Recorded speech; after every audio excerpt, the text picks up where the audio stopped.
ವೀಕ್ಷಕರೇ, big Boss Kannada season 12 ನ 4ನೇ ರನ್ನರ್ ಅಪ್ ಆಗಿರುವಂತಹ ಮ್ಯೂಟೆಂಟ್ ರಘು ಅವರು ಇವತ್ತು ಪತ್ನಿ ಮತ್ತು ಮಗನ ಸಮೇತ ಮೈಸೂರಿನ ಚಾಮುಂಡೇಶ್ವರಿ ದೇವಸ್ಥಾನಕ್ಕೆ ಆಗಮಿಸಿದ್ದು ತಮ್ಮ ಅಭಿಮಾನಿಗಳನ್ನ ಭೇಟಿ ಮಾಡಿ ಅಭಿಮಾನಿಗಳ ಇಷ್ಟದಂತೆ ಸೆಲ್ಫಿಯನ್ನ ತೆಗೆದುಕೊಂಡಿದ್ದಾರೆ. ಬಿಗ್ ಬಾಸ್ ಕನ್ನಡ ಸೀಸನ್ 12ರ ವೈಲ್ಡ್ ಕಾರ್ಡ್ ಕಂಟೆಸ್ಟೆಂಟ್ ಆಗಿ ಎಂಟ್ರಿ ಕೊಟ್ಟಿದ್ದಂತಹ ಮ್ಯೂಟೆಂಟ್ ರಘು ಅವರು ಬಿಗ್ ಬಾಸ್ ನ ಗ್ರ್ಯಾಂಡ್ ಫಿನಾಲೆ ವರೆಗೆ ಇದ್ದಂತಹ ಒಬ್ಬನೇ ಒಬ್ಬ ಕಂಟೆಸ್ಟೆಂಟ್ ಆಗಿದ್ದು, ಮ್ಯೂಟೆಂಟ್ ರಘು ಅವರು ಈ ಸಲದ ಬಿಗ್ ಬಾಸ್ ನ ತುಂಬಾನೇ ಟಫ್ ಕಂಟೆಸ್ಟೆಂಟ್ ಅಂತಾನೆ ಹೇಳ್ಬಹುದಾಗಿದೆ.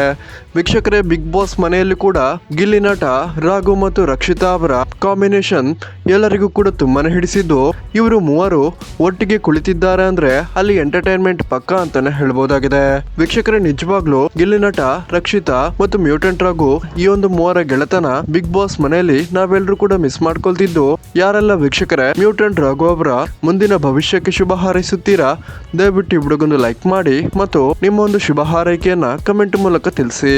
ಹಾಗೇನೇ ವೀಕ್ಷಕರೇ, ಕನ್ನಡ ರಿಯಾಲಿಟಿ ಶೋಗಳು ಮತ್ತು ಸ್ಯಾಂಡಲ್ವುಡ್ ನಟ ನಟಿಯರ ಲೇಟೆಸ್ಟ್ ಅಪ್ಡೇಟ್ಗಳಿಗಾಗಿ ಈ ಚಾನಲ್ ಅನ್ನ ಸಬ್ಸ್ಕ್ರೈಬ್ ಮಾಡ್ಕೊಳ್ಳಿ ಮತ್ತು ಬೆಲ್ ಐಕನ್ ಅನ್ನ ಕ್ಲಿಕ್ ಮಾಡೋದನ್ನ ಮರಿಬೇಡಿ.